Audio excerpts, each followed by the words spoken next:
যে কোনো খারাপ এলইডি বাল্ব, তাতে 9 ওয়াট হোক 10 ওয়াট হোক, যে কোনো ওয়াটের এলইডি বাল্ব বা যে কোনো কোম্পানি এলইডি বাল্ব ঠিক করার পর, রিপেয়ারিং করার পর আপনারা কিভাবে দীর্ঘদিন ব্যবহার করবেন, মিনিমাম 5 থেকে 6 বছর কিভাবে ব্যবহার করবেন, আমি আপনাদেরকে একদম নতুন একটা সিস্টেম বা নতুন একটা টিপস আপনাদেরকে এই ভিডিওটার মাধ্যমে দেখিয়ে দেবো। কিভাবে আপনারা যে কোনো এলইডি বাল্বকে ঠিক করে নেওয়ার পর রিপেয়ারিং যখন করবেন, রিপেয়ারিং করার পরও মিনিমাম আপনারা 5 থেকে 6 বছর ব্যবহার করতে পারবেন। এলইডি বাল্বটা কী কন্ডিশনে আছে প্রথমে দেখে নেব। এর ভেতরে যে প্রবলেমগুলো আছে সেই প্রবলেমগুলো আপনাদেরকে দেখিয়ে দেবো, শিখিয়ে দেবো। তারপর এই এলইডি বাল্বটাকে একদম অল্প খরচার মধ্যে, মাত্র 1 থেকে 2 টাকা, তার বেশি খরচা হবে না। তার মানে একদম অল্প খরচার মধ্যে আপনারা এই এলইডি বাল্বগুলিকে ঠিক করে নেওয়ার পরও 5 থেকে 6 বছর চালাতে পারবেন, 100% গ্যারান্টি। এইখানে আমি এই এলইডি বাল্বটাকে আমি প্রথমে একটা ডাইরেক্ট 220 ভোল্ট এসি হোল্ডারের সাথে, এসি সাপ্লাইয়ের সাথে আমি হোল্ডারের সাথে যুক্ত করব, যুক্ত করে দেখে নেব। তবে এই কাজটা করতে গেলে আপনারা যদি সিরিজ ল্যাম্পের সাথে বা সিরিজ হোল্ডারের সাথে যদি টেস্ট করেন বা সিরিজ ল্যাম্প টেস্টটা যদি আপনাদের কাছে থাকে, তাহলে এই কাজটা করার অনেকটা সুবিধা হয়। এখানে আমি টেস্ট করে দেখে নেব। এখানে দেখতে পাচ্ছেন এখানে হালকা ব্লিঙ্কিং হচ্ছে এলইডি বাল্বটা। তবে আমি যে সিস্টেমটা দেখিয়ে দেবো, এই সিস্টেমটাই ম্যাক্সিমাম এলইডির ক্ষেত্রে, এলইডি বাল্বের ক্ষেত্রে এই সমস্যাটাই হয়। এই সমস্যাটা আপনারা যদি একবার শিখে নেন বা দেখে নেন, তাহলে আপনাদের কোনো রকমভাবে কোনো এলইডি বাল্ব বারবার যে কেটে যাওয়ার সম্ভাবনা, বারবার যে এলইডি বাল্বগুলো নষ্ট হয়ে যায়, সেই রকম নষ্ট হওয়া থেকে পুরোপুরিভাবে আপনারা রেহাই পাবেন।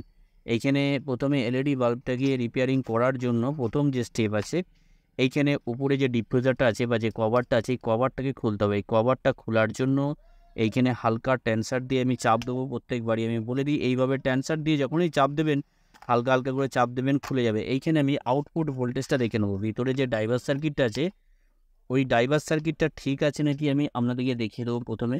তারপর আমি দেখিয়ে দেবো আপনারা কীভাবে এই এলইডি বাল্বটাকে পুরোপুরিভাবে মাত্র 1 টাকা থেকে 2 টাকা খরচা করে 5 থেকে 6 বছর ব্যবহার করবেন। আমি আপনাদেরকে ডিটেলসে দেখিয়ে দেবো, বলে দেবো, জ্বালিয়েও দেখিয়ে দেবো কতটা ইউজফুল। আমি সব কিছু এই ভিডিওটার মাধ্যমে আপনাদেরকে দেখিয়ে দেবো। এখানে মাল্টিমিটার নিলাম, এখানে 200 রেঞ্জের রাখলাম ডিসিতে। এবার এখানে আউটপুট যে ভোল্টেজটা আছে, আউটপুট ভোল্টেজটা আমি মাপবো।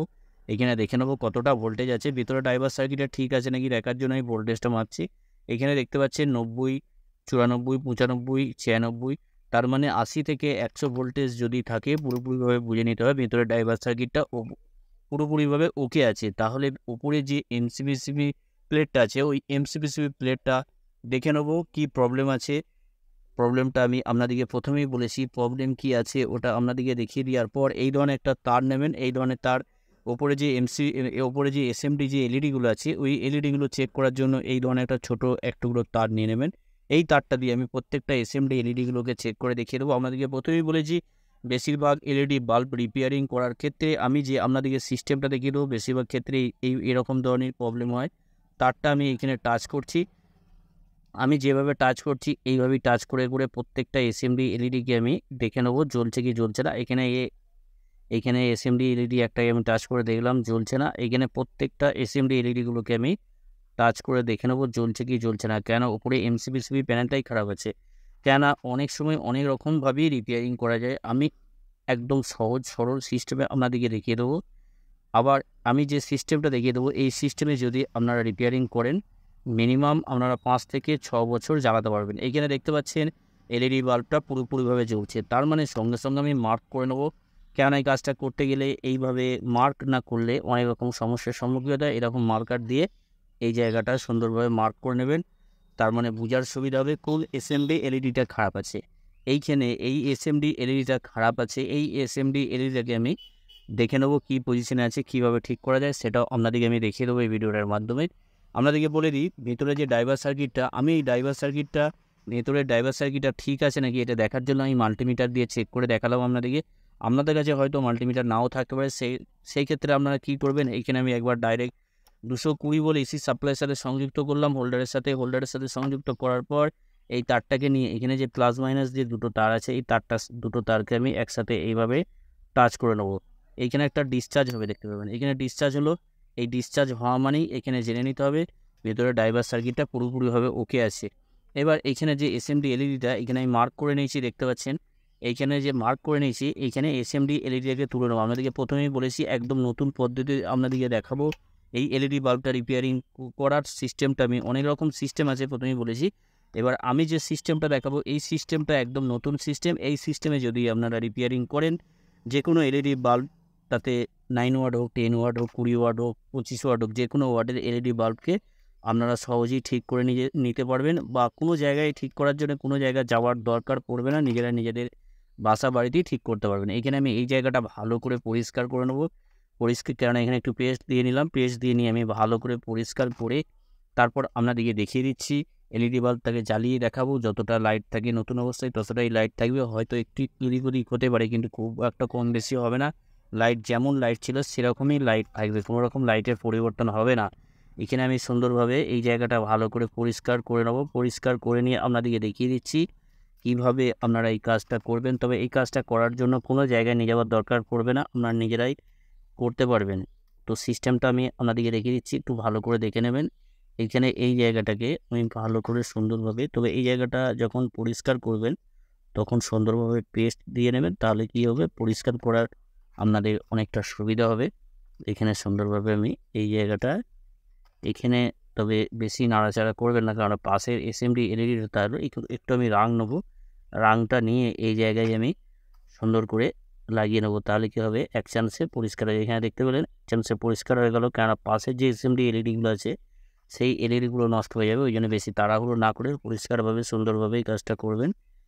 এইখানে দুটো পয়েন্ট আছে, আমি আপনাদেরকে দেখিয়ে দিচ্ছি। এখানে পরিষ্কার করা হয়ে গেছে আমার, এইখানে দুটো পয়েন্ট আছে, এই দুটো পয়েন্টের সাথে এই কাজটা করবো আমি। এইখানে দেখুন, এইখানে যে এসএমডি এলইডিটা আমি তুললাম, এখানে দেখতে পাচ্ছেন দুটো পয়েন্ট আছে। এই দুটো পয়েন্টের মধ্যে একদিকটা দেখুন চওড়া পাতি আছে আর একদিকটা সরু পাতি আছে। আপনাদেরকে দেখিয়ে দিই, লক্ষ্য করলে বুঝতে পারবেন। এখানে দেখতে পাচ্ছেন এই দিকটা সরু পাতি আছে, এই দিকটা চওড়া পাতি আছে। এবার আমি আপনাদেরকে বলেছিলাম যে নতুন একটা সিস্টেম আপনাদেরকে দেখিয়ে দেবো। এই সিস্টেমটা যদি করেন তাহলে এলইডি বাল্বগুলো সহজে নষ্ট হবে না, বা এইখানে যে এসএমডি এমসিপিসি বোর্ডটা আছে এই বোর্ডটাও সহজে নষ্ট হবে না। এই বোর্ডটা দীর্ঘদিন ধরে আপনারা ব্যবহার করতে পারেন, কেননা একটা একটা করে এসএমডি এলইডি নষ্ট হয়ে যায় রিপেয়ারিং করার পর, সেই ক্ষেত্রে আপনারা পুরোপুরিভাবে রেহাই পাবেন। এখানে দেখতে পাচ্ছেন আমি এক পিস ডায়েট নিয়েছি, ডায়েটটার মান IN 4007 ডায়েট। এই ডায়েটটা যে কোনো ইলেকট্রিক বা ইলেকট্রনিক্সের দোকানে আপনারা পেয়ে যাবেন। এবার ডায়েটটা লাগানোর সিস্টেম আপনাদেরকে বলে দিই। একদিকটা দেখতে পাচ্ছেন সাদা চিহ্নিত করা আছে আর একদিকটা ব্ল্যাক আছে। যে দিকটা সাদা চিহ্নিত করা আছে সেই দিকটা কোন দিকে লাগাবেন আমি দেখিয়ে দিচ্ছি। এই ডায়েটটা লাগানোর সময় ঠিকঠাকভাবে লাগাবেন, কোনো রকমভাবে আপনাদের এলইডি বারবার করে যে নষ্ট হওয়ার সম্ভাবনা, কোনো রকমভাবে এলইডি নষ্ট হবে না, দীর্ঘদিন আপনারা ব্যবহার করতে পারবেন। 100% গ্যারান্টি আপনাদেরকে বলে দিচ্ছি। আপনারা একবার এই কাজটা বাসাবাড়িতে করে দেখবেন। এইখানে প্লাস দিকে আমি প্লাস, এইখানে যে সাদা দিকটা চওড়া দিকটা আছে, এইখানে যে চওড়া পাতিটা আপনাদেরকে দেখালাম, আমি চওড়া পাতিটা যে দিকটা আছে সেই দিকটা আমি, যে দিকটা সাদা চিহ্নিত করা আছে সেই দিকটা আমি সোল্ডারিং করছি, আপনাদেরকে দেখিয়ে দিচ্ছি। এখানে সোল্ডারিং করার সময় কোনো রকম যেন শর্ট না হয়, দরকার হয় এখানে একটু ভালো করে পেস্ট লাগিয়ে নেবেন। পেস্ট লাগিয়ে নিয়ে এই কাজটা যদি করেন তাহলে এই সূক্ষ্ম কাজগুলো করতে আপনাদের অনেকটা সুবিধা হবে। এখানে সুন্দরভাবে আমি আরেকটু পেস্ট লাগিয়ে নিলাম, লাগিয়ে নেওয়ার পর আমি সুন্দরভাবে এখানে সোল্ডারিং করে নেবো, কেননা কোনো রকমভাবে যেন কোনো পয়েন্টের সাথে সংযুক্ত না হয়ে যায়। এখানে দেখিয়ে দিচ্ছি আপনাদেরকে, দেখুন এখানে আমি যে সোল্ডারিং করেছি, সোল্ডারিং করা কোনো রকমভাবে কোনো পয়েন্টের সাথে কিন্তু শর্ট হয় না। আমি যেভাবে সোল্ডারিং করেছি সেইভাবেই আপনারা সোল্ডারিং করবেন। এখানে দেখতে পাচ্ছেন কতটা সুন্দরভাবে সোল্ডারিং করেছি, কোনো রকমভাবে কোনো পয়েন্টের সাথে শর্ট হয়নি। এবার এলইডি বাল্বটাকে আমি জ্বালিয়ে দেখে নেবো কতটা লাইট হচ্ছে। এখানে সরাসরি ডাইরেক্ট 220 ভোল্ট এসি সাপ্লাইয়ের সাথে আমি সংযুক্ত করবো, সংযুক্ত করে দেখে নেবো। এখানে দেখতে পাচ্ছেন এলইডি বাল্বটা পুরোপুরিভাবে জ্বলছে। এবার এইখানে ডায়েটটা লাগানোর জন্য, এখানে যে IN 4007 যে ডায়েটটা আমি লাগিয়েছি, এই ডায়েটটা লাগানোর জন্য আপনাদের ডিফিউজারটা লাগানোর কোনো রকম সমস্যা হবে না, কেন এই কভারটা লাগাতে হবে। কভারটা যদি লাগাতে অসুবিধা হয় তাহলে একটু ছোট করে নেবেন ডায়েটটাকে কেটে, তাহলে আপনাদের আর কোনো রকম সমস্যা হবে না। এবার আমি এলইডি বাল্বটাকে আরেকবার আপনাদেরকে এই কভারটা লাগানোর পর একবার জ্বালিয়ে দেখিয়ে দেবো। এখানে সরাসরি 220 ভোল্ট এসি সাপ্লাইয়ের সাথে আমি সংযুক্ত করে দেখলাম। এখানে দেখতে পাচ্ছেন লাইট, অতিরিক্ত লাইট আছে, যতটা লাইট দরকার ততটাই লাইটের কোনো রকম কম নেই। তো ভিডিওটা যদি ভালো লাগে অবশ্যই একটা লাইক করে দেবেন, লাইক করতে ভুলবেন না। আর এই ধরনের ভিডিও পাওয়ার জন্য অবশ্যই চ্যানেলটাকে সাবস্ক্রাইব করে অল নোটিফিকেশন অন করে রাখবেন। আপনারা সকলেই ভালো থাকবেন, সুস্থ থাকবেন, নিজের খেয়াল রাখবেন। ওকে, থ্যাংক ইউ, ধন্যবাদ।